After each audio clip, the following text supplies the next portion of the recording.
안녕하세요. 제가 저번 시간까지는 어쩌다 경매를 알아보게 되었고 또 운 좋게 첫 경매에서 낙찰받은 이야기까지 해드렸죠. 오늘은 경매를 받기 전보다 받은 후가 더 중요했단 사실, 그리고 온전하게 집을 인도받기까지의 과정을 말씀드릴게요. 경매 낙찰 받은 당일날은 경매 내에 있는 은행에 그 보증금을 10% 내고 집으로 돌아오면 끝이었어요. 저희는 법원 앞에서 점심을 먹고 헤어졌는데 집에 도착하니까 남편이 톡을 보냈더라고요. 정말 고맙다고, 다 제 덕분이라고요. 지금 생각해도 그날이 가장 기쁜 날이었던 것 같아요. 정말 그 뒤로는 이제 일단 하루 이틀은 주위에 기쁨의 자랑 전화 몇 대를 막 돌리고 나니까 이제 내가 뭘 해야 되지? 아무것도 안 해도 되는 건가? 집 안에 보고 싶은데 가도 될까? 생각해보니까 제가 경매 낙찰까지만 딱 알아보고 그 다음은 전혀 아는 게 없었던 거예요.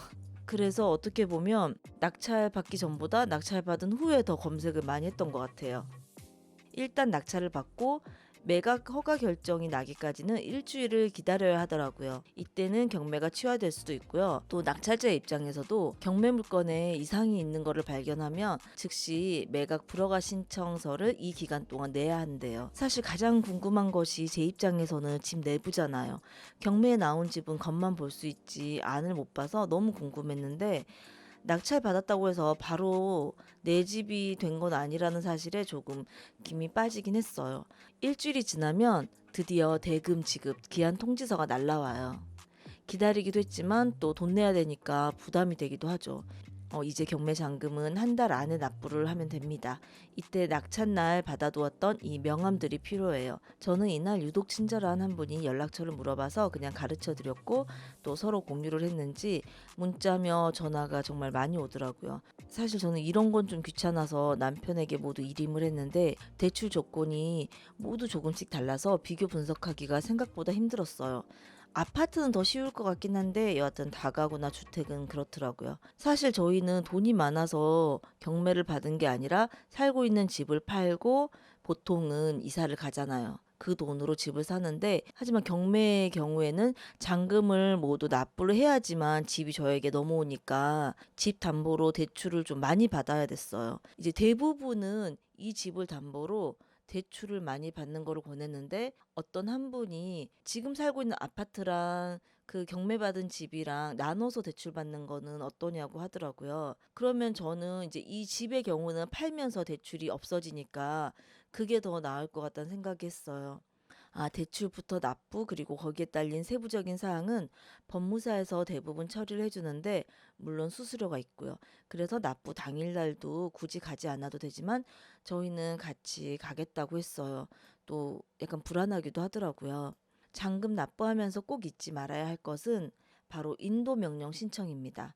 인도 명령은 풀어서 말하면 부동산을 인도하라, 부동산을 뭐 그대로 줘라 하는 명령이에요. 이제 거기에 살고 있는 사람이 나가지 않겠다고 인도 명령에 따르지 않으면 강제 집행까지 가는 거고요. 제가 인도 명령 신청한 사람은 거기 세입자가 아니에요. 바로 경매 낙찰날 만났다던 그 할아버지입니다. 낙찰을 받고 법원에 빠져나오려는데 남편 지인이 어떤 할아버지와 한참 이야기를 했었어요. 그러더니 같이 저희에게 다가와서 소개를 시켜주더라고요. 이 집 이전 소유자, 바로 채무자라고. 할아버지는 자기 이야기를 정말 한참 하셨어요. 그리고 집을 너무 싸게 샀다고, 이럴 순 없다고. 그런데 솔직히 너무 싼 건 아니었거든요. 하지만 어르신이라서 뭐 계속 이야기를 들어드리고 남편과 지인은 계속 고개를 끄덕이면서 또 핸드폰 번호까지 알려주더라고요. 필요한 일 있으면 전화하시라고. 그 뒤로 남편에게도 몇 번 전화를 하셨는데 처음에는 계속 뭐 신세한탄 하시다가 어느 날은 드디어 1억을 줘야지만 나갈 수 있다 그러셨대요. 그분이 3층에 거주하고 계시거든요. 뭐 제 입장에서는 좀 너무 어이없는 그런 이야기를 하셨는데 남편이 사실 선비 스타일이고 또 어르신이니까 사장님 사장님 하면서 계속 모든 말씀을 들어주니까 오히려 이 할아버지는 약간 비빌 언덕으로 보인 것 같아요.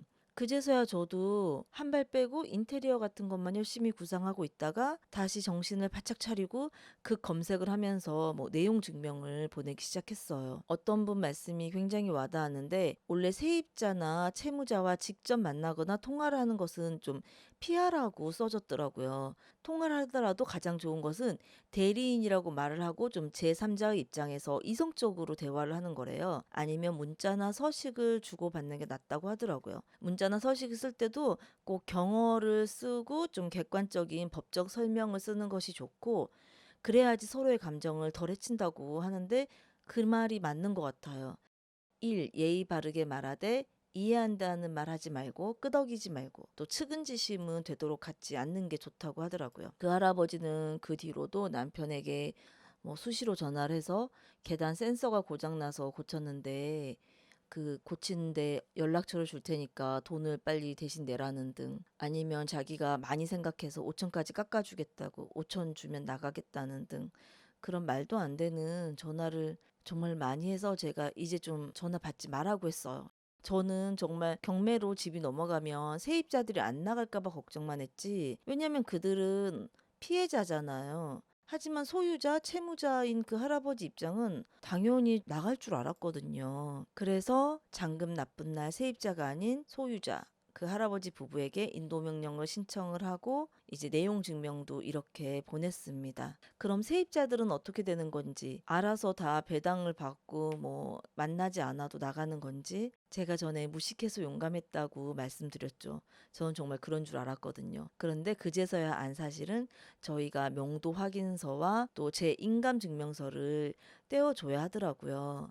이제 잔금을 납부하면 드디어 낙찰자에서 소유자로 신분이 바뀌게 돼요. 이제 집 주인이 되는 거죠. 사실 저희는 최대한 할아버지에게 공손하게 대했어요. 그래서 집 내부를 한번 좀 보여달라고 하니까 이렇게 순순히 호의적으로 보여주시더라고요. 헉, 그런데 문이 열리자마자 저는 정말 소스라치게 놀랐어요. 문 앞까지 막 계단이며 쓰레기가 가득이고 또 악취가 너무 나는 거예요. 마스크를 했는데도 막 코를 찔러가지고 사진은 차마 집 내부는 찍지 못했고 계단만 살짝 이제 찍은 걸 보여드릴게요. 또 공용 공간 있잖아요. 뭐 계단 밑이나 보일러실, 여기도 쓰레기가 너무 찼는데 자기게 정말 아니라고, 세입자들 거라고 거짓말들을 하시더라고요. 집을 보고 오는데 너무 우울해서 철거하기 전까지, 인테리어 들어가기 전까지는 아이들에게 집 내부는 절대 보여주지 말자고 남편이랑 이야기를 했습니다. 그리고 다음 날은 바로 법원에 가서 담당 경매계에서 서류 열람 신청을 했어요. 집에 대한 법원 기록이랑 세입자 연락처들이 다 적혀 있더라고요. 남편이 자신이 다 만나서 이렇게 하겠다고 저한테는 인감만 떼어달라고 해서 남편이 세입자들에게 전화를 했어요. 저희 세입자는 총 6명으로 지하 1명이 있고 1층 3명, 2층 2명으로 구성돼 있어요. 저는 지하에 계셨던 분이 약간 배당금을 못 받기 때문에 걱정을 했는데 괜찮다고, 지하에 쓰레기 뭐 짐 같은 게 좀 있는데 그거 대신 버려주시면 돈 드리겠다고 이렇게 말씀하시더라고요. 그래서 좀 고마웠고, 그리고 나중에 지하도 배당금을 끝내 받았어요. 그래서 인감이랑 명도 확인서를 드렸습니다.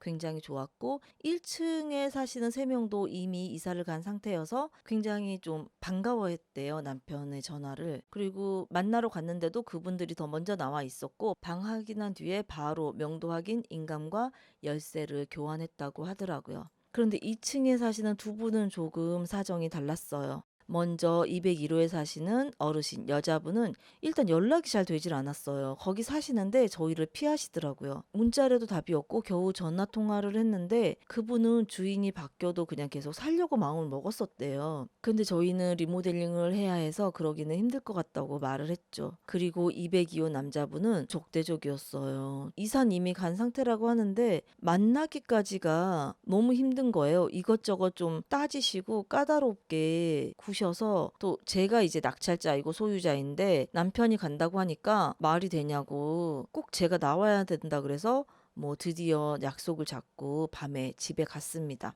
만나서도 이런저런 불평을 하시는데 저는 처음에는 인사만 하고 그냥 집 좀 상태 확인하면서 대화를 안 했거든요. 근데 나중에는 듣고 있다가 참지 못하고, 아니 입장을 바꿔서 생각을 하시라고, 저희 상황에서도 집이 비어 있고 물건이 없는 것을 확인해야지 명도 확인서랑 인감을 드리는 건데 그렇게 본인 입장만 생각하시냐고 좀 따졌죠. 왜냐하면 보통 집 열쇠를 받고 그 집 안에 물건들이 없는 걸 확인 전에는 절대 명도 확인서랑 인감을 주지 말라고 하더라고요.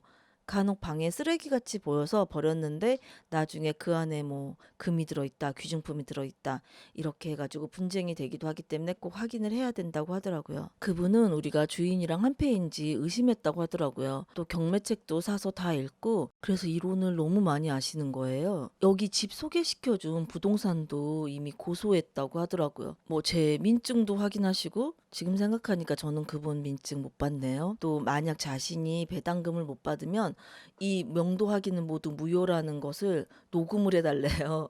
그래서 제가 아니 법원에서 배당금을 안 줄 리가 없잖아요 하니까 그러니까 녹음을 해달래요. 그러면 뭐 70%인가 50%를 못 받으면 무효라는 걸 녹음을 해달래요. 아 제가 정말 집에 미니 혼자 놔두고 와서 좀 피곤해서 녹음도 해주고 녹음도 뭐 2번이나 했어요. 제 이름 말하는 거랑 또 그분이 말하는 거에 또 대답하는 거랑 여하튼 그렇게 해서 그분까지 무사히 다 명도 확인을 마쳤습니다. 201호 어르신 그 여자분 같은 경우는 3층 할아버지랑 굉장히 친하셨나 봐요. 그리고 그 옆에 남자분과는 대조적으로 경매에 대해서 너무 모르시는 거예요. 할아버지가 절대 나가지 말고 같이 있자고, 우린 늙었으니까 아무 데도 갈 데가 없다고 이렇게 말하고 또 저희를 절대 만나지 말라고 했대요. 그래서 안 만나고 있었다고 하더라고요. 그런데 그 아들분이 설득을 해서 이분들 말이 저희 말이 맞다고 이거 명도 확인서 받아야지 된다고 해서 그래서 전혀 이사갈 집을 알아보고 있지 않다가 가지고 계신 돈도 없었대요. 배당금, 보증금을 받아야지만 그 돈으로 이사를 갈 수 있다고 해서 저희가 그러면 이행각서를 썼어요. 명도 확인을 먼저 해주는 대신에 배당금을 받으면 바로 이제 그 1주일, 2주일 안에 이사를 가겠다는. 그렇게 해서 제가 이행각서 받으러 갔는데 생각보다 굉장히 얌전하시고 좀 좋으신 분이셨어요. 남편이랑 참 같은 상황이어도 이렇게 사람에 따라서 다르다는 이야기를 했네요. 지하와 1층에 사신 분들은 저희를 기다렸다는 듯이 이제 드디어 해결이 된다며 좀 좋아했고 호의적이고 또 이런저런 정보 같은 것도 주셨고 반면 2층 남자분은 너무 적대적이셨고 또 여자분은 너무 좀 순진하셨고 이렇게 해서 세입자들의 명도는 다 끝났고 12월까지 해서 집은 3층 빼고는 다 비워진 상태로 됐습니다. 원래는 제가 이번 편의 명도 이야기를 모두 끝마치려고 했는데 너무 길어져서 3층은 다음 편에 이어서 해야 될 것 같습니다. 이제까지 시청해 주셔서 정말 감사하고 다음에 더 재밌게 한번 꾸며보겠습니다. 감사합니다. 좋아요와 구독도 잊지 말아주세요.